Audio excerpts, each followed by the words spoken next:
T-Roll Lauren Rosenberg. Let's go. Vince Staples has a new show. Yeah, the Vince Staples show. Netflix. It's named after him. Yeah. Give it up for Vince Staples. Woo! It's crazy. Man. What's up? No, it's crazy, bro. Man, you got we a happy TV. to see you, man. One of the most legendary times you was here was when you proclaimed to the world that Ray J was, I think, what was the quote? Was one of the realest dudes in hip hop? Was over there? Yeah, I don't know what I said, but I'm mad I even said that shit, man. It won't go away. Yo, that shit, yo. It's honestly, it might be the most viral clip that I've ever been a part of. It comes up every few months. Ray J will never lose. Ray J is the man. Ray J is probably top 5 hip hop West Coast of all time. Why? Why do you feel this way, Vince? Does Ray J not have hits? He has a couple hits. Ray J was the first blood on the record that was certified. You seen the K Slay interview?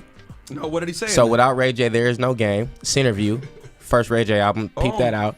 I was just a youngster hanging on the 9 block. Okay. So you're it's more facts. But like what are more facts? Why? What do you mean he'll never take an L? Like he always ends up You like winning? Kanye West music, don't you? Of course I do. You like Moesha, don't you? Of course. You like VH1, don't you? VH1 is a great channel. Ray J has had a hand in everything that's current black culture. But the way you tied it together, your ability to make things make sense is your genius. Yeah, I mean, shout out to homie, man.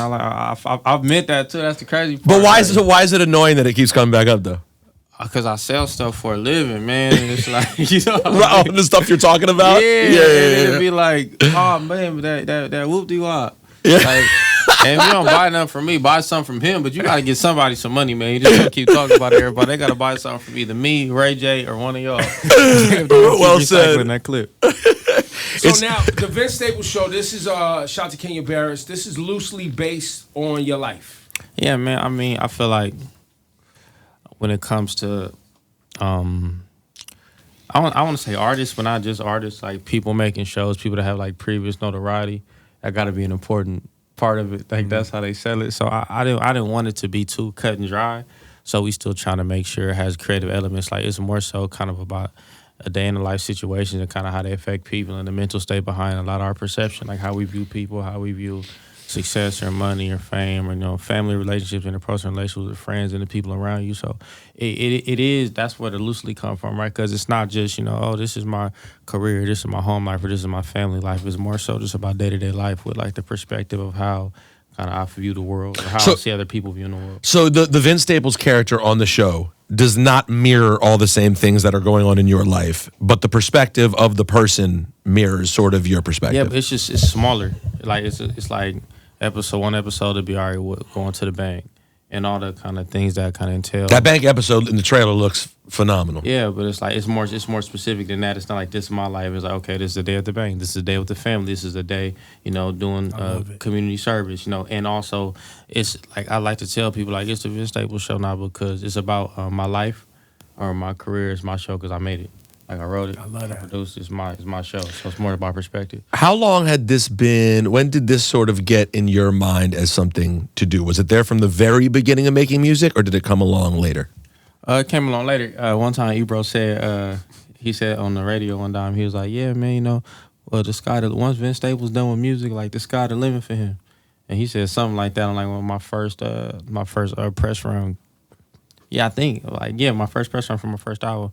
And, stuff like that, people always being like, we lean into your visuals, like we like the video, or we like this, or we like that. Like it was always something else other than like the song. Well, people just like hearing you talk too. Like every time you talk, people's like. So like you got to be cognizant of those kind of things, right? And kind of hearing a lot of those, I guess, whispers, so to say. It was loud, but it wasn't like a crazy thing. But I heard them a lot. So it make you think like, how do you take advantage of people's perceptions and the way that people feel? Well, so the genius of Vince Staples that I've always thought, both from listening to the music, then meeting him, and then watching the way he tweeted, was not only his self-awareness of how people perceived you, right?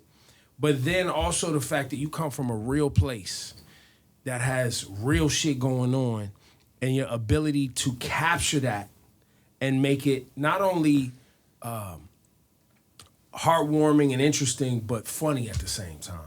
And I'm assuming that's what I'm gonna get when I get into this, because I'm a music fan of yours, where I listen to the detail and the vividness of, like the Big Fish album, right? Or, just how you also understand the black person's journey in America in the construct of what we're dealing with racism and white supremacy and police and chasing money and just the nuances and the funny characters that are in our family, right? Yeah, like 100%. all of that shit, I'm assuming is in there. Because if he understands that literally when you're in the hood, just going to the bank on that day, the amount of funny shit that you can run and into, crazy exactly. shit that you're gonna come across just in 30 minutes.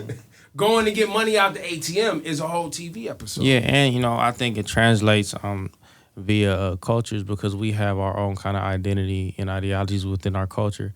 And I think, like you said, the details and those things are kind of what brings connectivity to people, like the small things.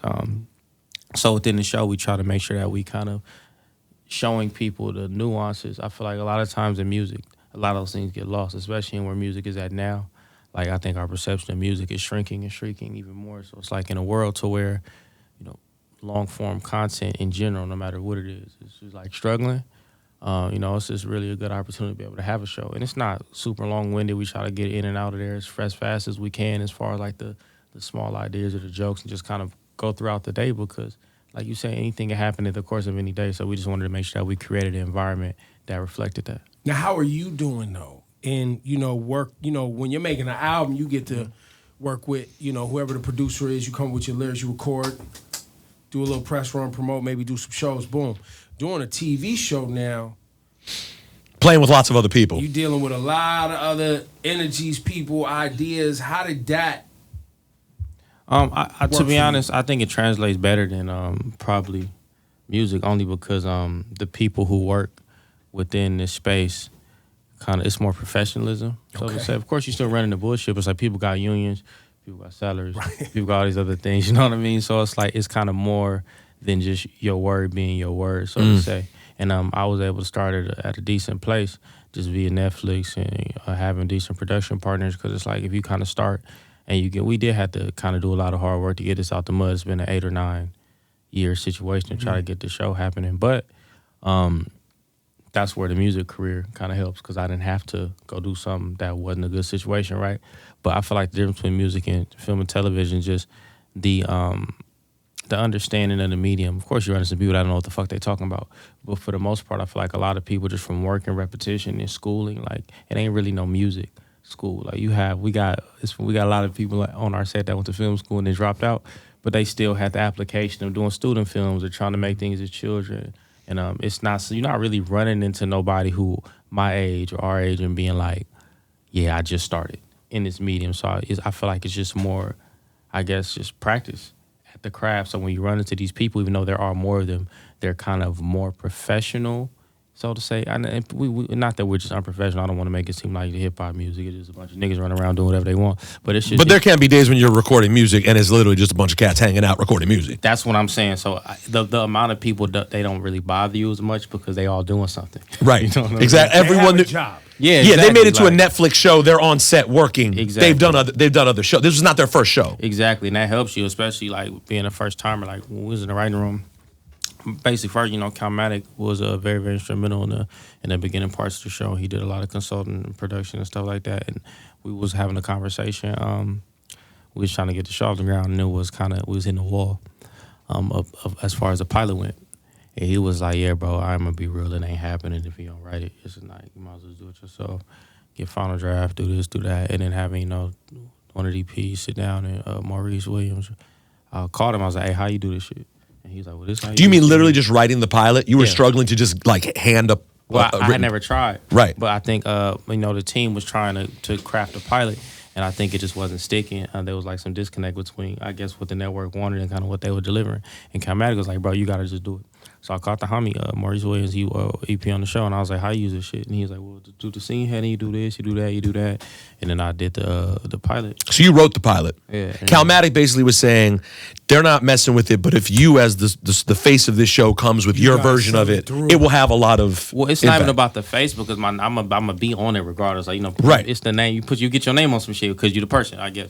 But he was like just the perspective of what it would be like if you wrote it, like the voice, so to say, like you were speaking about, was kind of what was missing from the original pilot. So I did that, I rewrote it, and then they approved it. Then we actually had a reshot pilot You know what I mean? Like later down the line, because you get later down the line of different episodes. You know, the first one's it has to be this structurally for TV and for a pilot.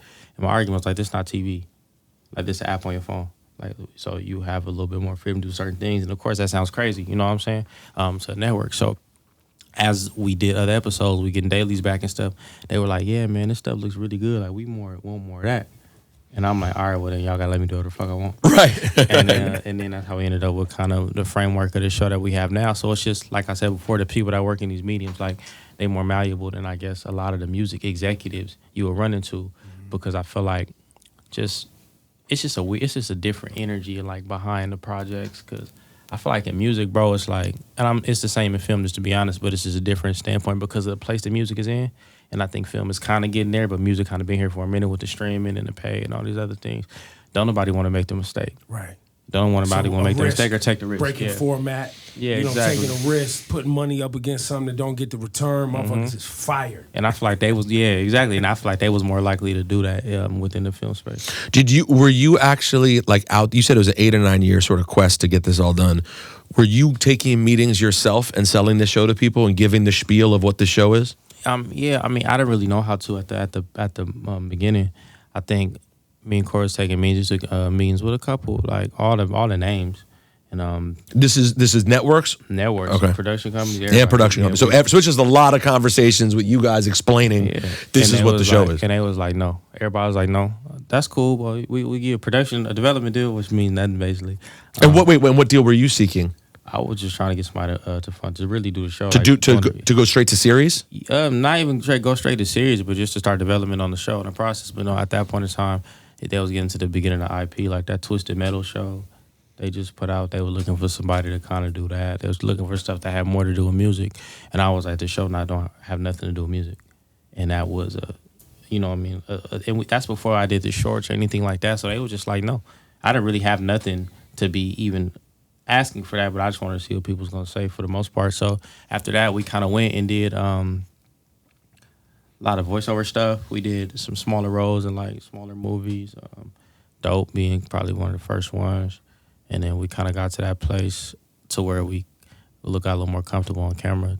Were you taking any acting lessons at the time, or just rolling with it? No, right? I don't think so. Have you done acting lessons at this point?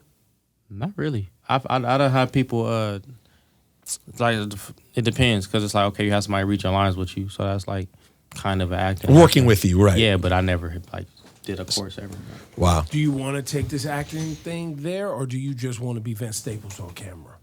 Nah, you definitely don't want to. With me personally, that's like boring. I'm cool on that. What about being yourself on camera? You want to do more? Well, I mean, this is the thing. Like theoretically, like that's really all it's gonna ever be. You think about anybody that you like, it's the same character. It's just subtle nuance, because you learn all these methods. You're just reading a lot and talking to a lot of people. I am studying like this crap. I just haven't taken a formal course. You know what I mean? But being who you are, you kind of be able to run into certain people, ask them questions, they tell you certain things. But you have certain kind of emotional triggers and keys to performance, essentially, and you want to always kind of ground the character, and bring it back to you. So say, all right, you Pete, and you you're a doctor, and you have all your same mannerisms, all your same things. You just kind of translate that into whoever the person is now. So say that you're an anxious person naturally. Now when you in the role, now you're an anxious doctor. So how does that translate when you're speaking to a patient? How does that translate when you're at home? You take the qualities that you have as a human being and you put them inside of yourself, inside of that situation. And I think that's kind of how you're able to do both. When you think about Jack Nicholson, Jim Carrey, Denzel Washington, Eddie Murphy, Will Smith, they all have personality traits that translate through all of their roles. So I think you have to kind of be self-aware enough to know who you are on like a deeper level and kind of remove that. Now you spitting? That's a bar. Taking knowledge? This nigga. No, that's a bar. That's a bar though. Yeah, but I mean, we think about Eddie Murphy, like it's always gonna be a medium wide frame of Eddie Murphy laughing, right past camera, always, no matter what movie it is. Will Smith gonna be running. You know what I mean? Tom Cruise is gonna be running. Jack Nicholson is got 3/4 type camera staring past the lens. You know what I mean? It's always gonna be kind of moments of Clint Eastwood, down the barrel shots. There's always going to be moments of personality that you have within every character. And I think that when you know that, you'll kind of figure out how to kind of dissect yourself as you dissect the character, and then you're able to do both at the same time. I'm into this, man. Like, we was talking earlier, we was playing this thing we do called Whitish Wednesday, where we play like white people music, artists as white, and then we guess whatever. But because Black History Month, we was playing. Anyway, Rihanna played, and every now and then it just hits me because we known Rihanna since she's 16 years old, and it's like, yo, she's a billionaire mother of 2. You know what I'm saying? Like we, as the community collectives, we seen like same thing here. Like I'm super happy for you, bro. Like in knowing you, watching you, having combos with you both on camera, off, whatever. This is a big deal, man. I appreciate it. And when I see you on White Men Can't Jump, I think I told you this, Corey. You jumped off the screen, man. Like, and you wasn't even trying. Like, you obviously you weren't the main character. You had a bit part, but you was the comedic kind of transitions in some scenes. But the way it was just executed, your mannerisms, like physical comedy of it all, you nailed it. In a movie that was, I mean, it was a good movie. It was cool. But he jumped out though. You jumped out. And you've been I mean, you've been kind of jumping out of everything you've done, I feel like, the entire time. The interesting part, of course, is the music piece, right? Because music is like you have it in the show. I already saw in the trailer for the show when the dude robbing the bank knows your music, but the other people don't know your shit, and you're like, they're like, he's Vince Staples. You know what I mean? You've been more famous than your music has been. Yeah. But you've always jumped out, whether it's like Ebro said, whether it's Twitter or conversation or whatever it's been. And it's crazy because I think I've told this before, but the first time Corey had me come to Rubber Tracks in Brooklyn to meet you, when I tell you this dude didn't say 5 words to me the whole time, I mean, he sat there and recorded a record for me. We did not communicate. Like, Corey and I talked the whole time, and like, you really seemed plucked off the couch in the hood. Now you got this manager who knows mad people, and here you are in New York. He literally ad-libbed at the end of the record you did for me. He just at the end of the record goes, yo, play my shit on the radio, Rosenberg. That's how you ad-libbed on the record. And to see you now is like not only the talent, but your knowledge of the business, man. Like it's great to see, man. Yeah, I mean, it take a minute. Like you said, self-awareness. Like one thing about this is like, it's really not that serious, bro. What, the show? Like all of this stuff, bro. Like it's not life or death. It's not, it's a lot of people in a lot of bad situations. Exactly. So it's like, I feel like just the appreciation I have for it is like, can't really go away because you get to make like shit for a living and take care of your family. So like, however that needs to be translated, I don't have no problem translating it. You know what I'm saying? And I ain't never thought I was you think about it within the context of the show, right? That's a running joke. We would have conversations and they would be like, oh, well, the audience needs to love Vince or needs to do this, needs to be this. And my question always be why? Like, why do we have these standard ways that we view, I guess, creativity, how we view people on screen, off screen, in music? It's like, because it's just not always true. And I think a big part of the show is playing with the translation of that. Like, people tell me all the time I'm way more successful than I am. And I'm like, why are y'all lying? Like, to yourself? Because you're not lying to me. You're telling it to yourself. And it's like, but that doesn't really equate to finances. It doesn't really equate to anything except for, I guess, I don't want to say ego boosting because that's like kind of making it smaller than it is. But say if I'm me and I'm from wherever I'm from and you are a successful person that's from where I'm from now, your success directly relates to me because, all right, if Peter can make it, then I can make it. And Peter has to be hyper successful. That way I have hope in being hyper successful. But I think it's more about contentment or just understanding where you are in life. And I think that was the importance of kind of going through a day-to-day, I guess, setup for the episodes. Because it's like, you can be at the gas station or Target, and it's going to be some nigga walk up to you like, damn, bro, I can't believe you here. It's like, what the fuck are you talking about? Like, where am I supposed to be? But that's really how people view this shit, man. So it's like you don't go to the gas station. Yeah, like the human experience, like, is kind of null and void for people who other people deem to be greater than them, and I don't really believe in that. Are you content though? Oh yeah, man, always. Like, you've been happy, like most of this run, and when I say that, I mean your whole entertainment career. You've enjoyed it all. But I ain't never been upset about it, like ever. I ain't never been upset. Like, I had no show. Nothing contractual, nothing. It's like, cause bro, what else was I gonna do? You know like what I'm saying? Time I seen you backstage and I was, forget what tour was we on? Tyler? You on? Was that the last one? Yeah, That was the last one. I don't know what y'all was talking about, but I walked in the room in the middle of some convo, and I just walked up to you and I was like, yo, don't worry about that shit, man. We doing business or we doing business? We here to do business. And you looked at me and was like, yeah, we here to do business. And that was it. Because that's what the game is, right? That's, I mean, all of this shit is like either you're going to be in it for the business and be yourself in the business, or you're going to let this whole shit take you and make you somebody that you're not.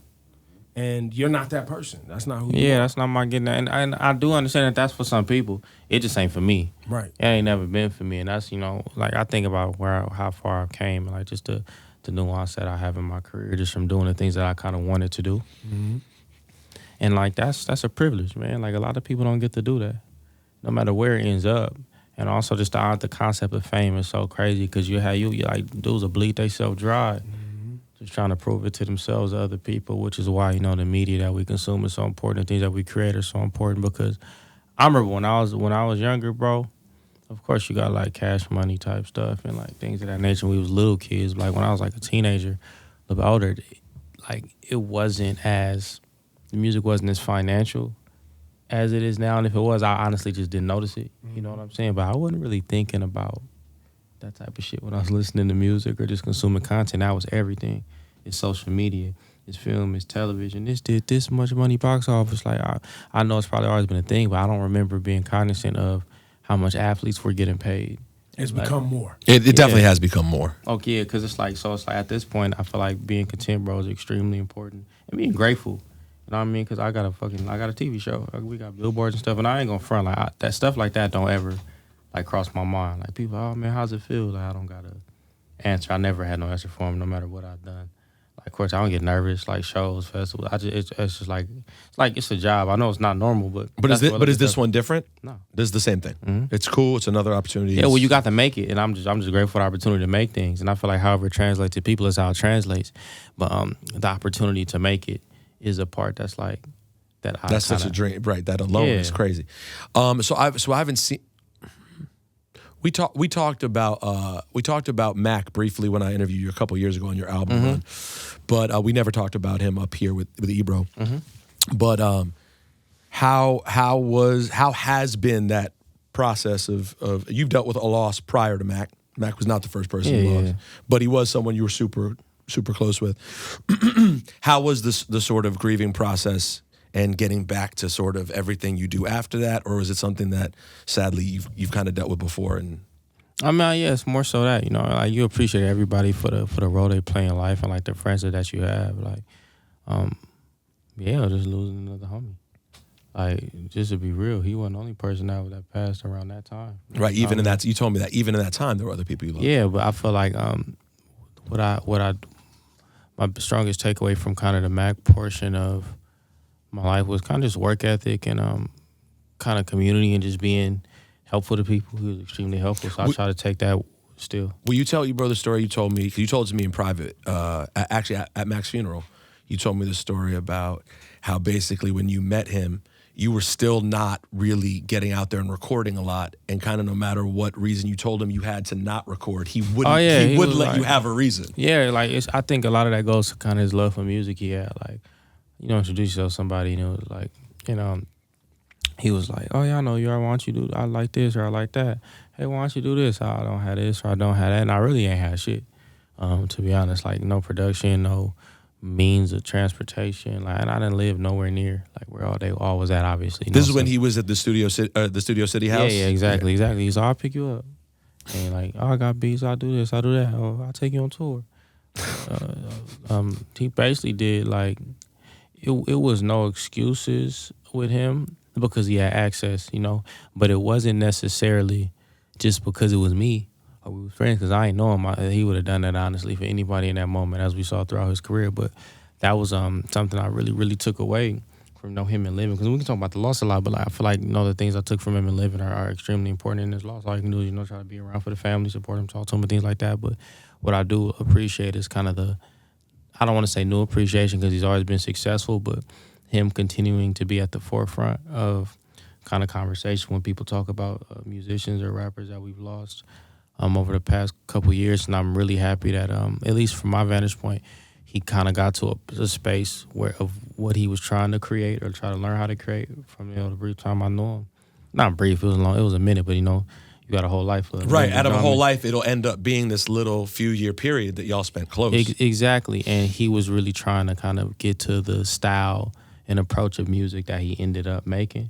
So I'm really happy that he got to do that. Like, it's funny, like, we used to have conversations about this or about that, and what I mean? Just like, what are you doing? What are you doing? Like, type shit.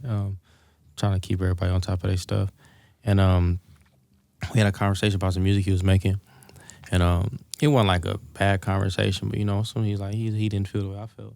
And then when swimming came out, I was like, there you go.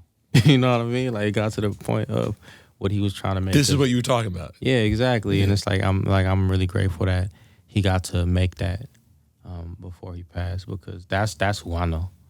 You know what I mean? As far as the intention behind the music, the thoughtfulness, kind of the depth of his thoughts, the way he thinks, the way he sees life. Like, when I listen to his music, to me, that's the most Mac. Of course, he has a lot of music that a lot of people love, but for me knowing him, that's the Mac Miller album. Yeah, me too. I feel the same way. Yeah. And also, you guys, some of your early times being funny on camera that people saw were you and him just, on his show, and like the random clips on the internet of the two of you just kind of fucking off and talking shit. Yeah, because I probably didn't even have no phone around that time, like, to be 100% honest, like.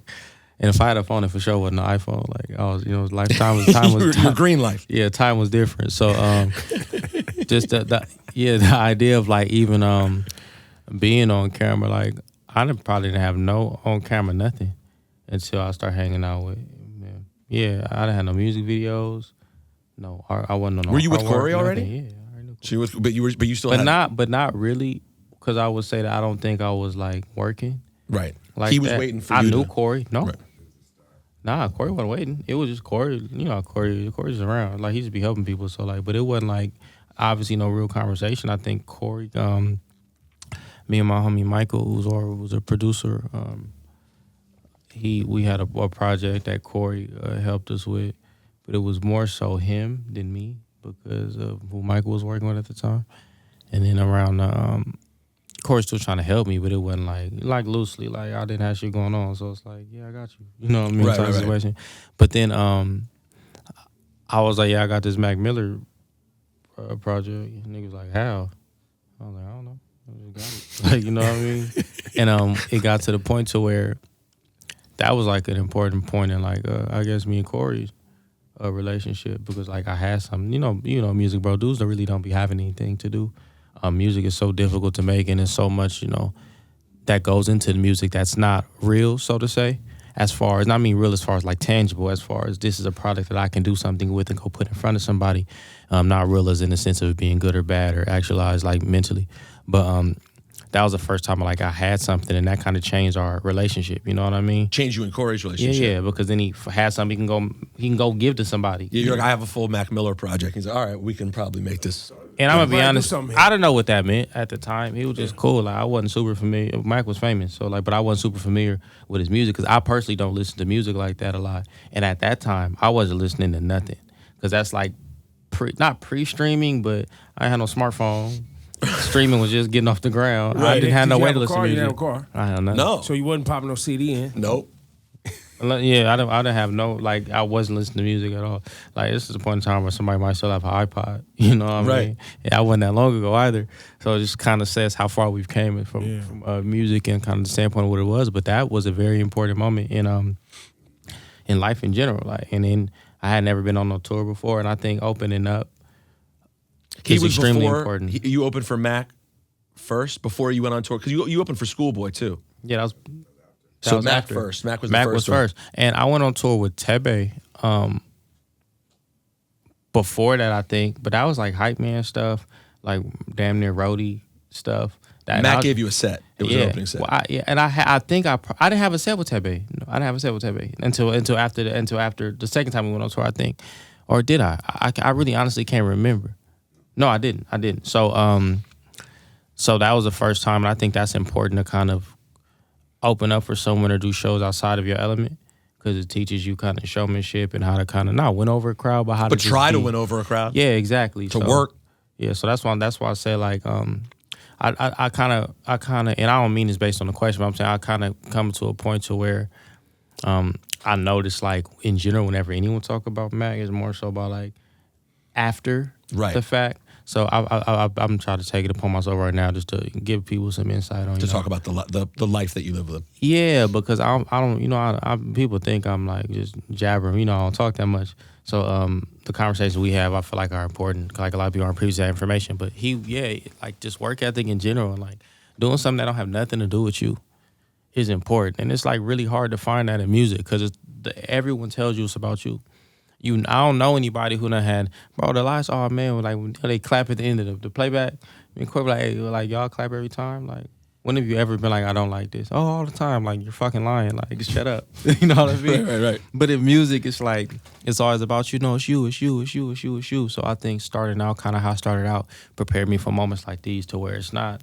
Because it would be kind of ridiculous if I was sitting here, even though I did have, like, heavy hands on the show because that's how it was going to be done the way I wanted it to be done. You know how crazy it would be to just sit back and think, yeah, man, I did it. And not think about the 80 people that work on this progress, like process, and kind of help give us the energy that we need, from William Smith to Ben Younger, Ian Edelman, Maurice Williams, Crystal Jenkins, Amy Hubbs, Winter, Lola Jackson, Jeff, Chris, Lance, Blaine. It's too many people. Shay, Michelle, Y, Natalie. It's just our whole transport department, Nicole. It's just everybody just did such a Allende, Dante. It's like so many people. How long did you guys shoot for? How long was the actual, like, process that you were on set doing this show? 3 weeks. Yeah, 23 days, which ain't shit. Like 23 days for this series. How many episodes is it? It's 5. 5 joints in 23 days. Yeah, but that's not a lot. So, like, to see, like, the hard work that people, like, put in to get this done while it's raining, why we got COVID restrictions, why people dropping in and out because of COVID. We lost actors because of COVID. We lost crew because of COVID. And then the strike was on top of this too, right? When we was doing post-production, the strike happened. So luckily we got to pick up after the strike and do, like, final edits because it could have got to the point to where they was like, no, we gonna do it. Because they do that for shows. Like, they would be like, we'll finish your shit. I know, and then you just wait and see it with everybody else? Yeah. So I was lucky enough to have a good relationship just with the network and with the people. We was on their ass as they was on us in the same sense. So it was a really good partnership, and I'm happy I got the ability to do it. Like, I know my demeanor make people think I'm just, like, don't care about shit, but, like, I'm extremely grateful for that opportunity to make that. And I just wanted to make something that, because, like, say, you talk about being a fan of music, right? I feel like my music is way more positive and kind of optimistic than, like, it gets credit for. But it's hard to kind of understand that within the vacuum. Like, you got certain keywords that people hear, like certain things that people hear, certain situations people hear, and they say, "Oh, I understand that." So this is what this whole thing is about. So I think this show is a greater chance at showcasing kind of the perspective of how I see things from, like, a well-rounded point of view. Mm-hmm. Yeah, like once again, your intellect, your ability to articulate what you see in music. For me, as a fan, I listen to your stuff often. It's a part of literally a playlist that I play at the gym when I'm cycling for 6-7 hours and all that. So your music comes up a lot.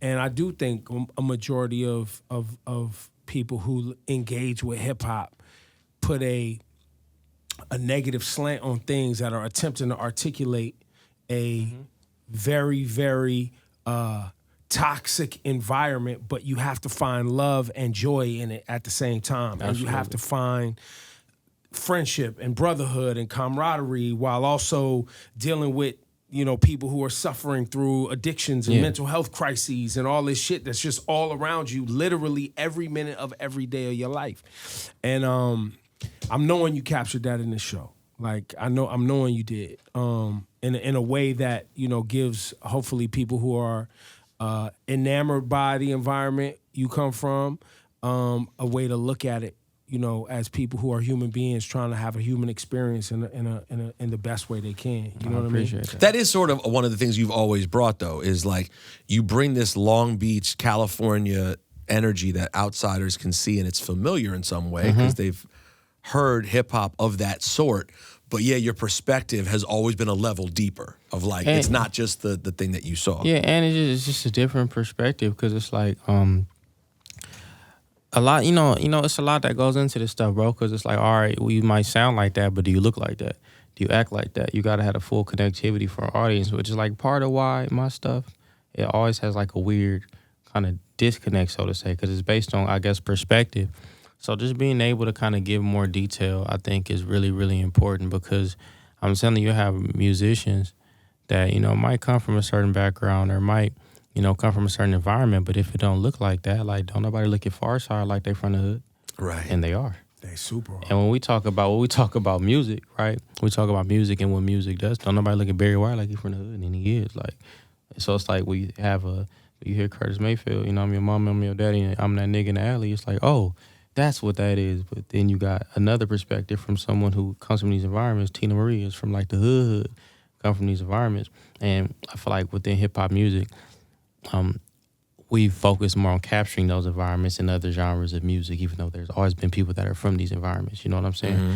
So I feel like that kind of shifts the perspective of the audience, and they feel like we might be one-sided or one-trick ponies, essentially. So it's important to be able to create these other things to showcase that, there are more unique perspectives. Not unique, because I don't want to make it seem like the other one is not unique, but there are different perspectives on the environments and the people and kind of the circumstances within these communities, and it's just real important.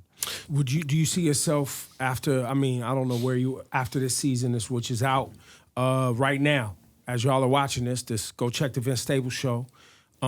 When do you find out if there's A, another season? B, does Vince go on, and are you working on other things now that you know how to write? You know what I'm saying? You learn the process of writing. Is this a space that you're going to really dig into? Yes, I feel like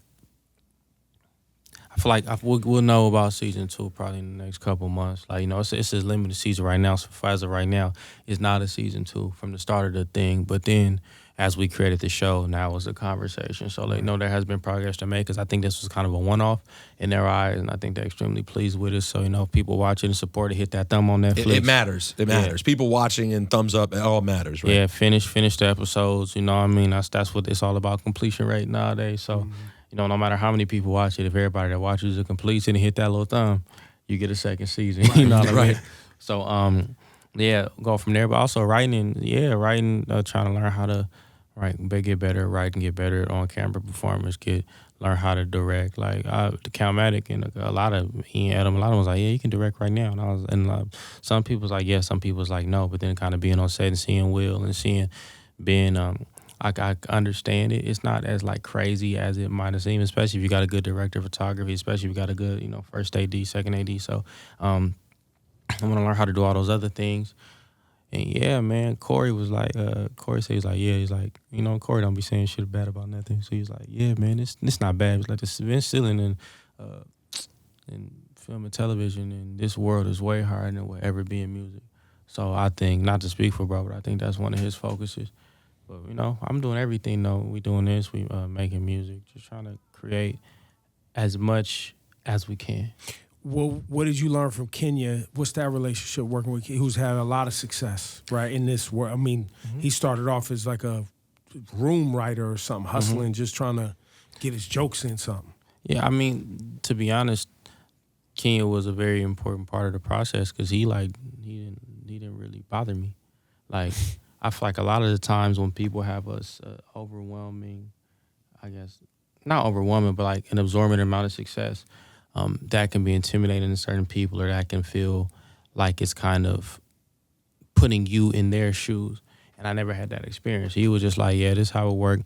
This is how you talk to these people. This is how you have to structure this. It has to have this. It has to have that. Anything else, you can just do whatever you want and call me if you need some help. And it was literally just that. And then anytime he seen an email, or anytime we was on a call and something didn't make sense, or something sounded like it wasn't fair, anytime we had an issue with something not being, I guess, up to his standards, he called. And if they ain't answer the phone, or they ain't emailing back fast enough, then he gonna be on set. And he gonna be like, we gotta have a meeting. He's driving all the way to Long Beach in bumper to bumper traffic, being like, we gotta have a meeting because they need this. And I've never been on a show that don't have this, so why don't they have this? And then it's, like, that was very, very, very important.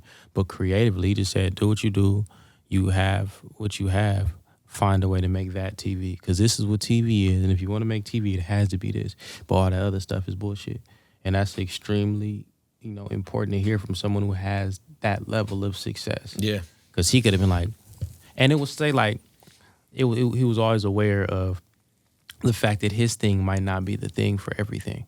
And you don't hear much of that from people that have that level of success. So he'd be like, look, in my situation, I would do it like this because I use this when I don't have this, that, or that. So that might not be it for you, but find something similar to that. That last sentence, he could have just left that alone. But it's showing the case that I'm not trying to tell you what to do. I'm just trying to, you know what I mean? Like, tell you how it worked, how it worked for me. Yeah, that extra level of security to extend to somebody else is extremely like, it's unnecessary. Like, you don't got to do that when you're as proven as he is. So I really appreciate He's executive his producer? perspective. Mm-hmm. So, like, he could have, there are executive producers who ain't worth a shit. Yeah.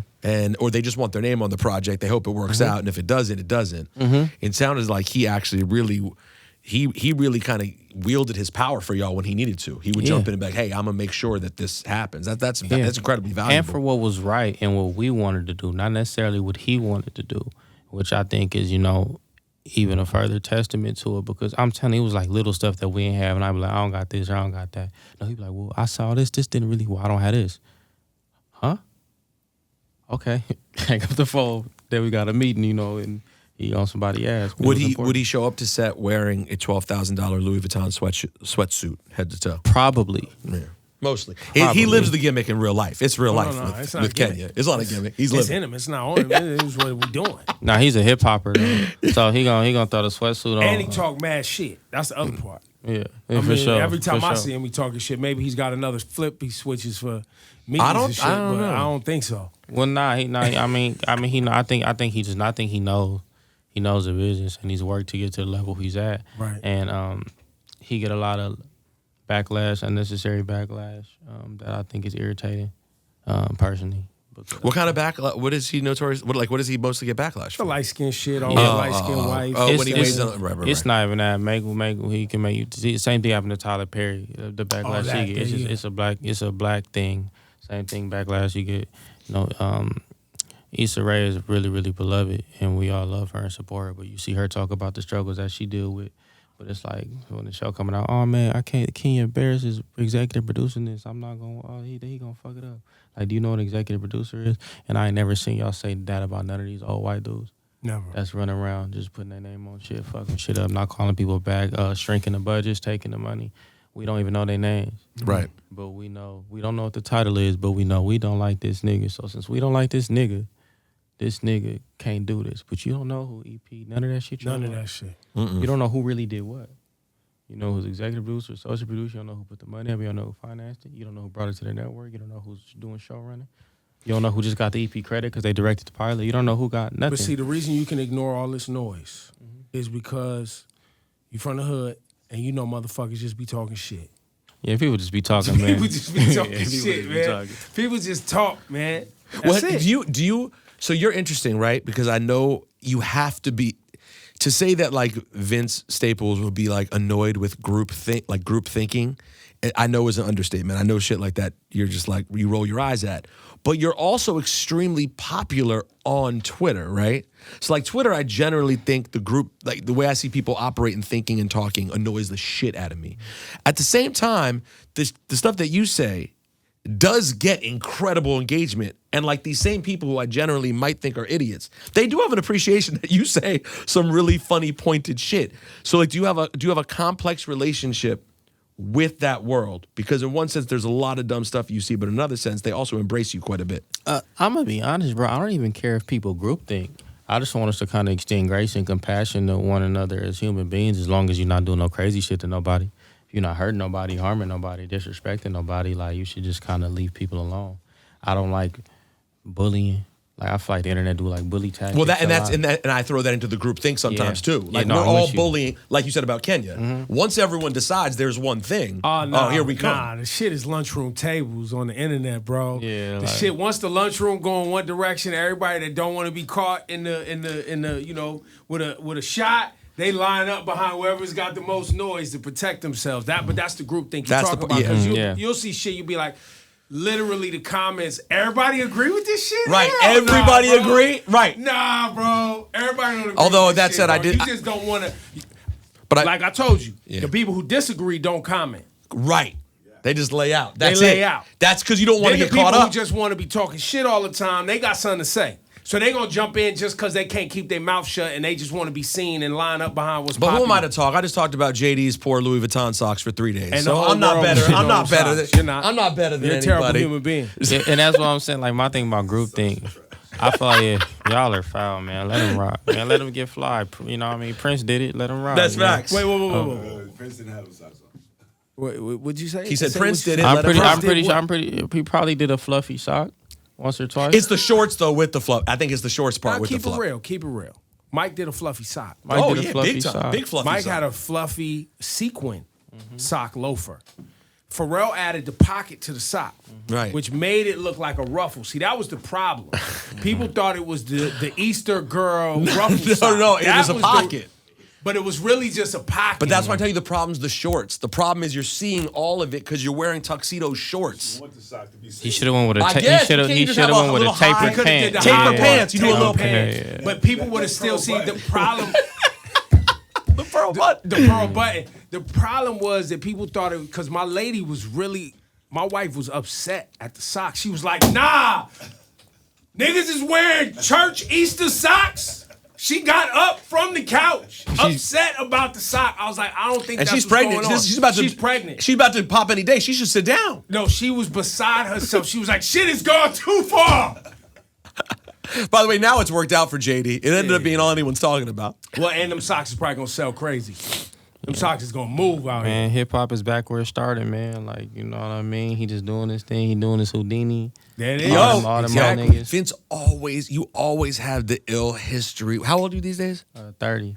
Nah, you ain't still only 30, are you? Nah, he I'm does. dirty. He does the knowledge, Nice, bro. crazy. He knows that they Corey. was wearing leather sequin halter tops and ruffles. And But just Real remembering that hip-hop. JD was running around with Houdini, like Oh, I that's- didn't remember that. I just You got didn't? lucky. Nah, I just got lucky. Yeah. JD was literally running around No, dancing. he was a background He dancer was for Houdini. background dancing. Yo, I you probably didn't know. I knew he was a background so dancer deep in for there, you didn't somebody. even know Yeah, that you I knew. know he was a background dancer. I thought you meant running around like he was, you know, like in the group type shit. Right. He was close. Yeah. He was on that tour though. He was on that first tour. His father was a promoter. Yeah, because his father was a promoter. Oh, so he was that's on funny. tour. That's cool. But listen, JD, we love you, and JD, you should also be watching the Vince Staples show. Damn right. We're all gonna watch. On Netflix right now. Make sure you watch to the end of the episode hit the thumb. and hit the thumb. I've never hit the thumb I've on never hit a anything. thumb, I'm hitting and the I'm thumb. That's why shit getting canceled, man. Right, Hit the thumb. All Thank right, you. I'm hitting I the thumb. appreciate I got y'all. But you. even if you don't watch it, man, it's like short. It's only 2 hours, so you know, turn your TV brightness down, turn it on, mute it while you sleep in another room. And then when You you do wake those up, completions. hit that thumb, man. We good. Vince Staples, we love Yeah, you, brother. Vince, love you, man. Congratulations. Thank you, man. Thank y'all. Yeah.